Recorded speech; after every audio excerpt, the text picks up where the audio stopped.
거룩한 주일, 행복한 주일입니다. 오늘도 우리를 부르시는 하나님 앞에 전심과 진심으로 나오신 여러분들을 주의 이름으로 환영하며 축복합니다.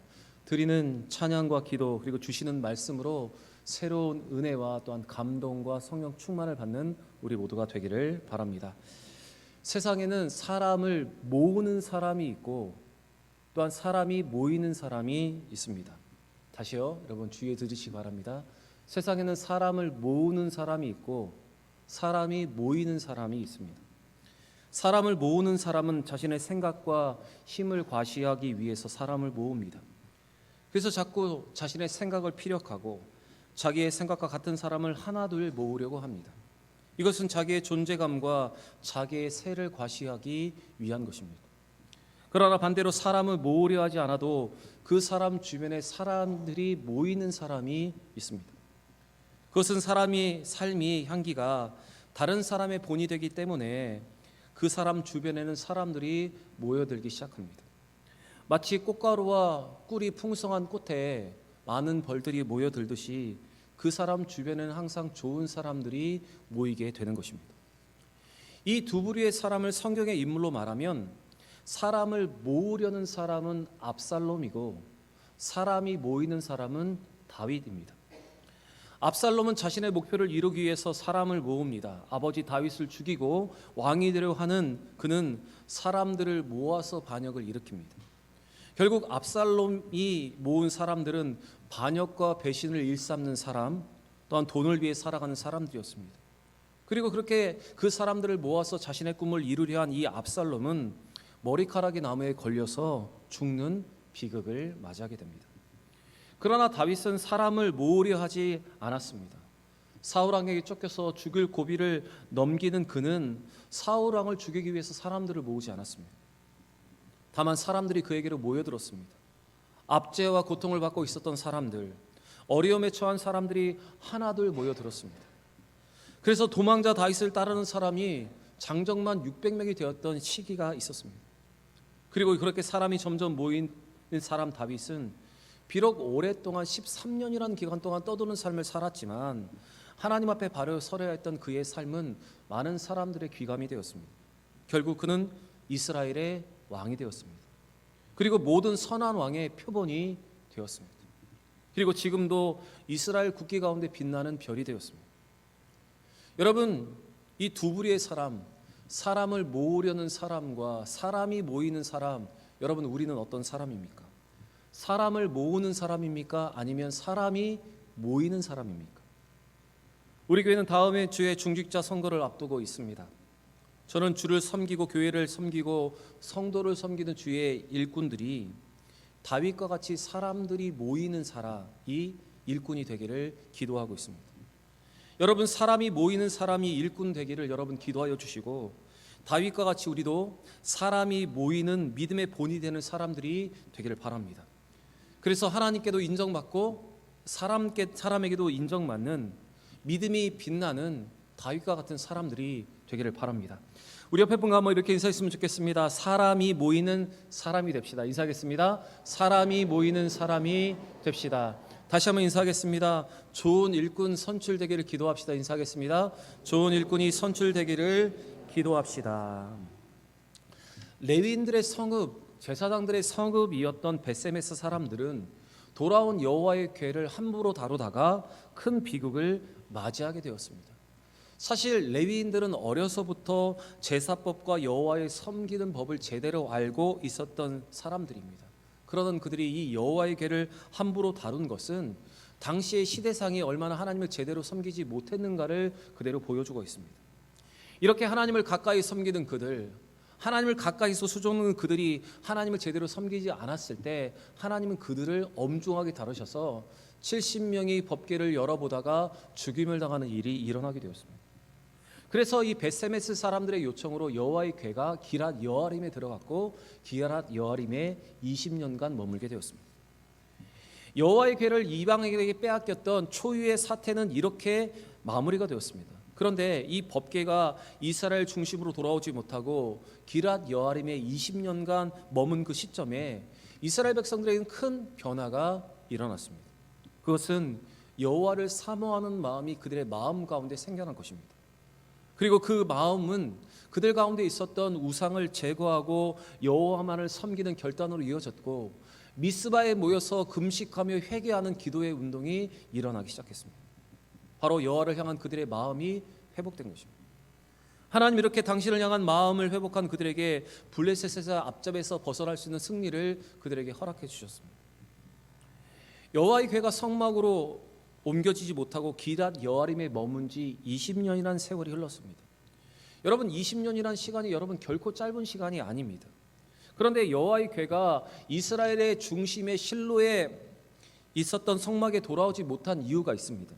그것은 그들이 에베네셀의 전투에서 패한 후에 또다시 아벡 전투에서 블레셋에게 패하여 성막은 회포되고 이스라엘 블레셋의 압제 가운데 있었기 때문에 여호와의 궤가 기랏 여아림에서 실로에 있는 성막으로 옮겨지지 못한 것입니다.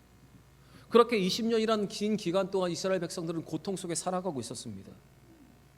그 고통의 시간이 지나고 있을 때 이스라엘 백성들의 마음속에는 다시 여호와를 사모하는 갈망이 일어나기 시작했습니다. 그래서 오늘 본문 2절에 이렇게 기록하고 있습니다. 같이 읽겠습니다. 궤가 기랏 여아림에 들어간 날부터 20년 동안 오래 있은지라 이스라엘 온 족속이 여호와를 사모하니라. 여기서 여호와를 사모했다고라고 번역된 원어의 뜻을 그대로 직역하면 여호와 앞에 슬퍼했다, 여호와께 슬퍼했다라고 직역할 수가 있습니다. 곧 여호와께 슬픔을 토로했다는 뜻입니다. 왜 그들이 슬펐는지, 무엇을 여호와 앞에 토로했는지 정확한 기록은 없지만 이어지는 3절의 말씀을 보면 그들은 블레셋의 압제로 인해서 고통과 어려움이 있었을 것입니다. 그리고 그 고통과 어려움은 그들의 마음 가운데 그들의 마음을 가난한 심령으로 만들었고 다시 여호와를 사모하는 마음을 그들의 마음 가운데 주셨습니다. 그렇게 고통과 압제 가운데 다시 여호와를 사모하는 백성들의 마음에 더 불을 붙인 것은 바로 사무엘의 설교였습니다. 사실 우리가 보았듯이 사무엘은 사무엘상 4장 1절에 처음에 등장한 후에 4장에도 나오지 않고 5장에도 나오지 않고 6장에도 등장하지 않습니다. 그런데 갑자기 7장에 나타나서 이스라엘 백성들을 향해서 회개를 더 촉구했던 사람이 바로 사무엘입니다. 사무엘이 제시한 회개는 바로 그들이 여호와 하나님 앞에 온전히 돌아가 여호와만을 섬기는 것이었습니다. 우리 3절 말씀도 같이 읽겠습니다. 사무엘이 이스라엘 온 족속에게 말하여 이르되 만일 너희가 전심으로 여호와께 돌아오려거든 이방 신들과 아스다롯을 너희 중에서 제거하고 너희의 마음을 여호와께로 향하여 그만을 섬기라. 그리하면 너희를 블레셋 사람의 손에서 건져내시니라. 너희의 마음을 여호와께로 향하고 여호와만을 섬기라. 그것이 사무엘의 도전이었습니다. 사무엘이 제시한 돌아오는 것은 다름 아닌 그들 가운데 남아있었던 이방의 신상들을 우상을 제거하고 마음을 다하여 여호와를 섬기는 것이었습니다. 지금 사무엘은 이스라엘 백성들의 흩어진 영성을 한데 모으는 민족적 회개의 운동을 지금 펼치고 있는 것입니다. 사실 여러분, 우리의 믿음에는 세 가지 요소가 포함되어야 합니다. 지적인 요소, 정서적인 요소, 또 한 가지는 의지적인 요소가 포함되어 있어야 그것이 온전한 믿음입니다.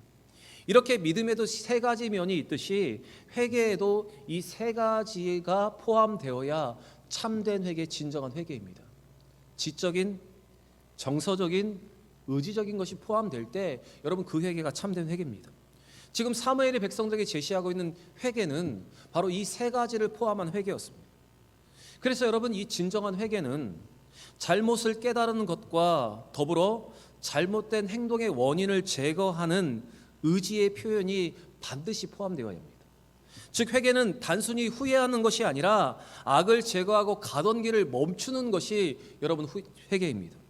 그리고 가던 길을 멈출 뿐만 아니라 다시 돌아가는 것, 그것이 회개입니다. 그런데 회개를 한다고 하면서 아직도 그것에 대한 미련을 가지고 있고 아직도 그것을 숨겨놓고 있고 계속 그 길을 가면서 미안한 마음만 갖는 것은 여러분 진정한 회개가 아닙니다.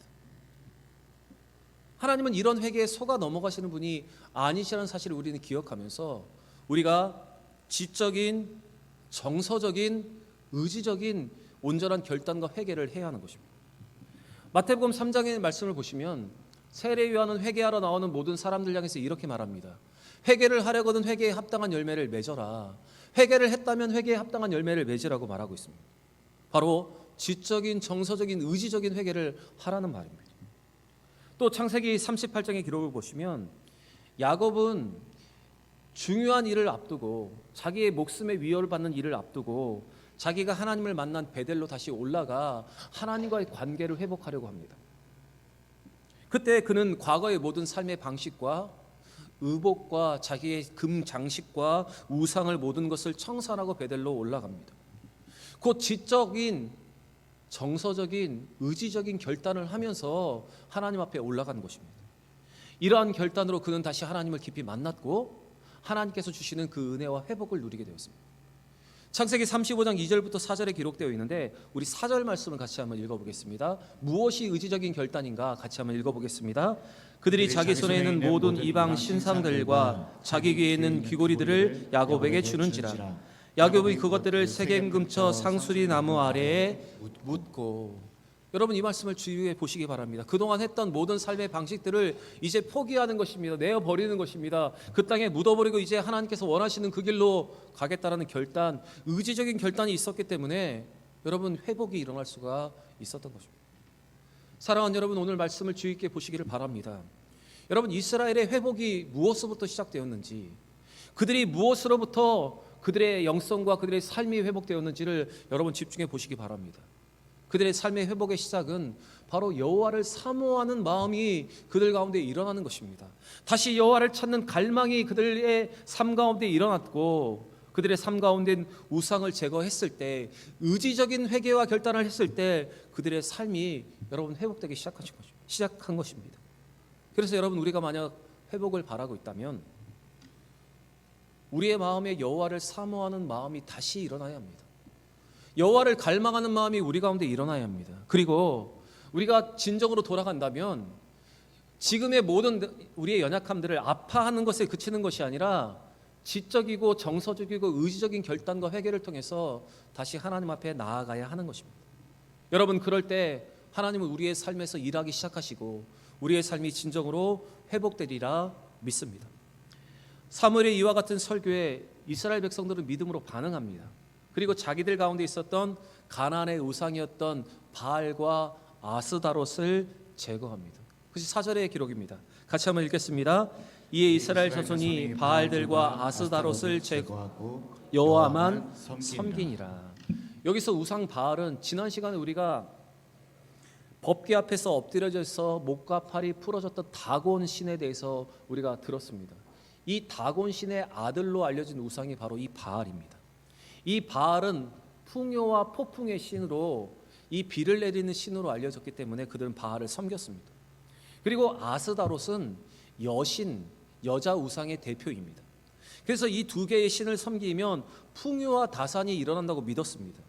곧 그들이 섬겼던 신은 어떤 신인가 하면, 어떤 우상인가 하면 풍요와 다산, 곧 물질의 우상을 그들이 섬겼던 것입니다. 여러분 이스라엘 백성들은 그동안 그들이 섬겼던, 포기하지 못했던 이 풍요와 안정이라는 우상을 내려놓는 것은 사실 그들에게 쉬운 것은 아니었을 것입니다. 그러나 그들이 전부라고 생각했던 이 우상을, 이 물질적인 우상을 버리고 하나님께로 그들의 마음을 돌이킨 것은 이제 헛된 것에 마음을 빼앗기지 않고 하나님만 섬기겠다고 믿음으로 결단한 것입니다. 하나님만을 섬길 때 다른 모든 것은 하나님 우리 위에 더하여 주시는 걸 믿고 그들은 하나님께로 돌아가겠다고 결단을 한 것입니다. 사실 여러분 우리는 하나님을 섬긴다고 말하지만 아직도 우리 가운데 포기하지 못하는 우상이 있습니다. 그것은 바로 물질의 우상, 우리는 만몬을 포기하지 못합니다. 어쩌면 하나님을 섬기고 또한 이 물질을 섬기는 이 두 가지를 동시에 잡고 싶은 마음이 우리의 마음속에 있습니다. 그런데 우리 하나님은 오늘 이 이스라엘이 회개하며 돌아오는 그들의 이 모든 물질적인 우상을 내려놓고 하나님만을 섬기겠다고 결단한 모습을 통해서 우리도 물질의 우상을 제거하고 하나님만을 섬기기를 바라고 계십니다. 그래서 이스라엘 백성들이 풍요 안전을 버리고 돌아왔던 것처럼 우리가 하나님께로 돌이키는 것을 원하고 계십니다. 여러분 참된 성도라면 우리가 하나님과 세상을 겸하여 섬기고 하나님과 물질을 겸하여 섬겼다면 이제는 온전히 물질적인 우상을 내려놓고 이제 하나님만을 섬기기로 결단을 해야 되는 것입니다. 여러분, 오늘 주시는 이 말씀으로 나는 그동안 무엇으로 힘의 근원을 삼았는지를 살펴보시기를 바라고, 나는 지금 현재와 미래에 무엇이 나에게 안정을 줄 것이라고 믿고 살았는지를 한번 돌아보시면서, 여전히 우리가 헛된 것에 마음을 빼앗기고 있다면 여러분, 그 우상, 만몬의 우상을 내려놓고 하나님만 섬길 수 있는 여러분과 제가 되기를 바랍니다. 우리 예수님께서는 이 문제에 대해서 이렇게 말씀을 하셨습니다. 마태복음 6장 24절의 말씀 같이 한번 읽어보겠습니다. 한 사람이 두 주인을 섬기지 못할 것이니 혹 이를 미워하고 저를 사랑하거나 혹 이를 중히 여기고 저를 경히 여김이라. 너희가 하나님과 재물을 겸하여 섬기지 못하느니라. 여러분, 하나님과 재물을 겸하여 섬기지 못한다. 여러분, 이것이 예수님의 말씀입니다. 사랑하는 여러분, 만약 우리가 아직도 물질의 우상을 섬기고 있다면 여러분, 그것을 내려놓고 여호와만을 섬기기로 결단했던 이스라엘 백성들처럼 여호와 하나님만을 섬기기를 바랍니다. 우리가 먼저 그의 나라와 그의 의를 구하면 나머지 모든 것을 더하여 주신다고 우리 주님이 약속하셨습니다. 그 약속을 믿고 여호와만을 온전히 섬길 때 다른 모든 것도 주실 것을 믿고 여호와 한 분만을 섬기겠다고 결단하는 우리 모든 대형의 성도들 되시기를 바랍니다. 사무엘은 이스라엘 백성들에게 우상을 버리고 여호와만을 섬기라고 도전을 했고, 이스라엘 백성들은 바알과 아스다로스를 버리고 여호와만을 섬기기로 결단을 했습니다.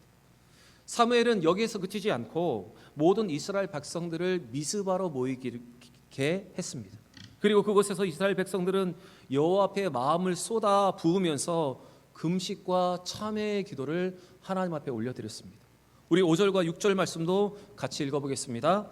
사무엘이 이르되 온 이스라엘은 미스바로 모이라. 내가 너희를 위하여 여호와께 기도하리라 하매 그들이 미스바에 모여 물을 길러 여호와 앞에 붓고 그날 종일 금식하고 거기에서 이르되 우리가 여호와께 범죄하였나이다 하니라. 사무엘이 미스바에서 이스라엘 자손을 다스리니라. 여러분, 미스바는 예루살렘 북쪽에서 약 12km 떨어진 곳입니다. 이곳은 협곡으로 되어 있는 곳인데 사무엘은 이곳으로 이스라엘 백성들을 모은 것은 그동안 그들에게 있었던 죄를 자복하고 회개하게 하기 위함이었습니다. 특별히 그들의 회개의 모습을 보시면 6절에 물을 길러 여호와 앞에 부었다라고 기록을 하고 있는데, 이것은 예레미야가 2장 19절로 볼 때 바로 죄를 뉘우치고 죄를 씻는 것을 나타내고 있습니다. 그것이 예레미야 2장 19절의 기록입니다. 그리고 또 종일 금식했다고 하고 있는데, 이것은 그들의 회개의 기도가 그들의 마음의 전부였다는 것을 보여주고 있는 것입니다. 여러분, 금식을 한다는 것은 거기에 마음을 두고 거기에 집중하겠다는 뜻입니다. 그래서 온종일 금식하며 기도하였다는 것은 이제 하나님께 그들의 마음을 확실하게 정했고 자기의 모든 삶이 하나님 앞에 달려있음을 고백하는 금식에 기도했던 것입니다. 여러분, 오늘 참된 회개를 하는 그들에게 나타나는 의지적인 결단 중에 또 하나의 모습은 바로 그들이 모여서 미스바에 모여서 회개하며 금식하며 기도하였다는 것입니다. 여러분, 여기서 중요한 사실 한 가지가 있습니다. 그것이 무엇인가 하면 그들이 한 자리에 모여서 함께 금식하며 회개의 기도를 했다는 것입니다. 여러분, 사실 장소가 중요한 기억이 있습니다. 한 자리에서 마음을 모아서 나누는 것은 서로를 향한 믿음의 다짐이기도 합니다. 그래서 이 미스바라는 곳에 모여 함께 회개하는 것은 이스라엘 공동체에 있어서 중요한 영적인 기억일 뿐만 아니라 다시 새롭게 출발해야 하는 그들에게 영적인 의미가 있었던 것입니다. 여러분, 그래서 교회 안에서 좋은 추억을 간직하는 것은 성도들에게 유익한 것입니다. 우리가 영적인 기억을 하는 장소가 있는 것, 또한 영적인 기억의 장치가 있는 공동체는 여러분, 공동체성을 간직하는 데 정말로 많은 도움이 되는 것입니다. 그래서 여러분, 성도들과 좋은 것을 함께 하시고 또한 좋은 추억은 계속해서 되새기면서 우리는 우리의 믿음을 지켜갈 수 있는 것입니다. 여호수아 4장 말씀을 보시면 이스라엘 백성들이 요단강을 건너기 전에 하나님은 이스라엘 백성들에게 명령을 하십니다. 각 지파 12지파의 대표 한 사람을 골라서 그 사람이 요단강을 마른 땅으로 건널 때 요단강 중앙에서 돌 하나씩 취하여서 길갈로 가져오라는 것이었습니다. 그리고 길갈에 12돌을 쌓았습니다. 여러분, 여러분의 머릿속으로 한번 생각해 보시기 바랍니다. 넓적한 돌 12개가 이렇게 차곡차곡 쌓여 있다고 한번 생각해 보시기 바랍니다. 그것이 바로 여호수아 4장 6절과 7절의 기록입니다. 그러면서 하나님께서 이렇게 말씀하십니다. 우리 7절 말씀 같이 읽어보겠습니다.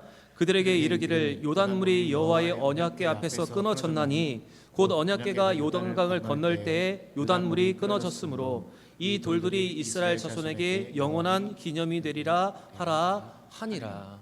여러분, 이 12돌은 이스라엘 백성들이 믿음으로 도전한 것, 또한 하나님께서 요단강물을 마르신 것을 기억하는, 기념하는 장치였습니다.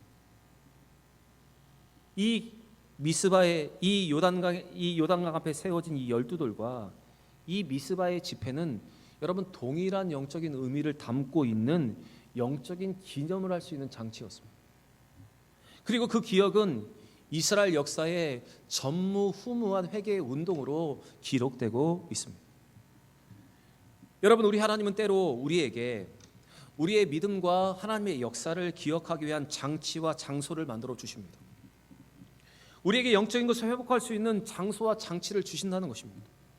그리고 그 기억과 그 장치를 통해서 하나님은 우리의 믿음을 회복하기를 원하시고 우리의 믿음을 간직하기를 원하시고 또한 그 과거의 모든 은혜를 기억하고 회상하면서 그때의 믿음을 회복할 수 있도록 우리를 인도하시는 분이 우리 하나님이십니다.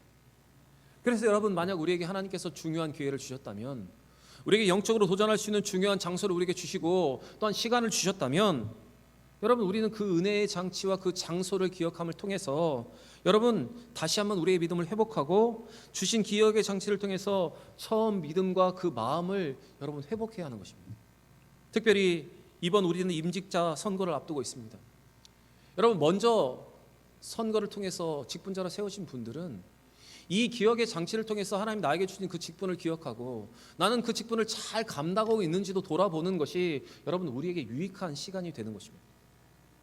사실 사무엘에 의한 이 미스바 집회는 단순히 예배 의식만이 아니었습니다. 이것은 블레셋과의 이제 주종 관계를 파기하고 동시에 하나님에 대한 언약에 대한 순종을 서약하는 의식이었습니다. 그래서 이스라엘 백성들이 이 미스바에 모였다는 소식을 듣고 블레셋은 그들을 치러 그들을 공격하기 위해서 올라왔던 것입니다. 그것이 오늘 7절의 기록인데 우리 7절 말씀도 같이 읽어보겠습니다. 이스라엘 자손이 미스바에 모였다 함을 블레셋 사람들이 듣고 그들의 방백들이 이스라엘을 치러 올라온지라 이스라엘 자손들이 듣고 블레셋 사람들을 두려워하여. 이스라엘 백성들이 미스바에 모였을 때 그들은 전쟁을 위해 모인 것이 아닙니다. 회개하기 위해서, 금식하기 위해서 모였습니다. 그렇기 때문에 그들이 무장되어 있지 않았습니다. 그리고 게다가 이 미스바라는 지역은 고립된 산지였기 때문에 만약 블레셋이 그들을 치러 왔다면 이스라엘 모든 족속은 그 자리에서 멸절당할 수밖에 없는 곳이었습니다. 그런데 여러분, 이 상황은 하나님이 그들을 테스트하기 위한, 하나님이 그들을 시험하기 위한 것이었다는 사실을 우리는 기억해야 합니다. 하나님은 이 미스바에서 당한 그 위기 앞에서 이스라엘 백성들을 시험하고 계십니다. 하나님만 섬길 것인지 아니면 다시 이전처럼 죄와 우상의 노예로 블레셋을 섬길 것인지 그들을 시험하기 위한 하나님의 테스트였습니다. 그런데 이 테스트 앞에 여러분 이스라엘 백성들이 무엇을 선택했습니까? 그들은 믿음으로 하나님께서 이 모든 것을 해결하실 때 믿고 기도를 요청하고 기도로 정면으로 돌파를 했습니다. 오로지 하나님께 기도하는 것 외에 구원의 길이 없음을 깨닫고 사무엘에게 쉬지 말고 자기들을 위해서 기도하여 달라고 지금 기도를 요청하고 있는 것입니다. 우리 8절도 같이 읽겠습니다. 이스라엘 자손이 사무엘에게 이르되 당신은 우리를 위하여 우리 하나님 여호와께 쉬지 말고 부르짖어 우리를 블레셋 사람의 손에서 구원하시게 하소서 하니. 여러분, 오늘 하나님께서 이 미스바에 모여 있는 이스라엘 백성들을 블레셋을 통하여서 테스트하셨던 것처럼 하나님 오늘도 하나님은 우리를 이렇게 테스트하고 계신지도 모릅니다. 위기 앞에서, 어려움 앞에서 하나님만 섬기기로 결단할 것인지 아니면 다시 예전과 같이 세상의 노예로, 물질의 노예로 살아갈 것인지 다시 세상으로 돌아갈 것인지 여러분 우리를 이렇게 테스트를 하십니다. 그때 우리가 회개하고 우상을 제거하고 하나님만을 섬기기로 결단을 했다면 여러분 이제 우리는 다시 돌아가서는 안 됩니다. 우리가 과거의 모든 연약함을 회개했다면 결단하고 돌아간 순간 다시 우리에게 오는 도전 앞에서 여러분 우리는 넘어져서는 안 됩니다. 그런데 많은 사람들이 말씀을 듣고 회개하며 결단합니다. 그리고 돌아서서 곧바로 오는 시험에 넘어져서 다시 예전의 모습으로 돌아가는 수많은 사람들이 있습니다. 여러분 오늘 이 말씀을 기억하시면서 이스라엘 백성들이 그들의 목숨을 위협하는 그 순간에도 다시 돌아가지 않고 여호와 하나님만을 섬기기로 믿음으로 기도로 정면 돌파했던 것처럼 우리에게도 이런 믿음의 모습과 결단이 있기를 바랍니다.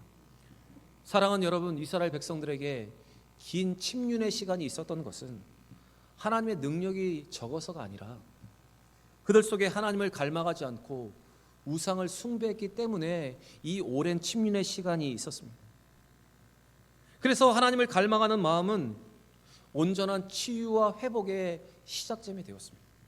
사랑하는 여러분, 오늘 주시는 이 말씀으로 만약 우리가 오랜 침륜 가운데 은혜가 없이 감격이 없이 살아가고 있다면 참된 회개와 결단으로 여러분 이 오래된 침륜을 깨고 다시 하나님의 은혜와 능력을 회복하는 우리 모두가 되기를 바랍니다.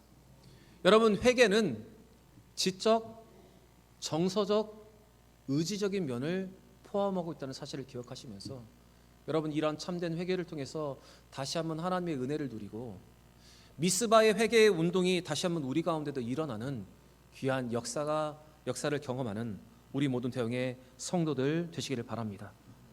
다시 의지적인 결단으로 다시 여호와께 돌아가 제사함을 받고 성령 충만함 받는 우리 모든 대형의 성도들 되시기를 우리 구주 예수 그리스도의 이름으로 간절히 축원합니다.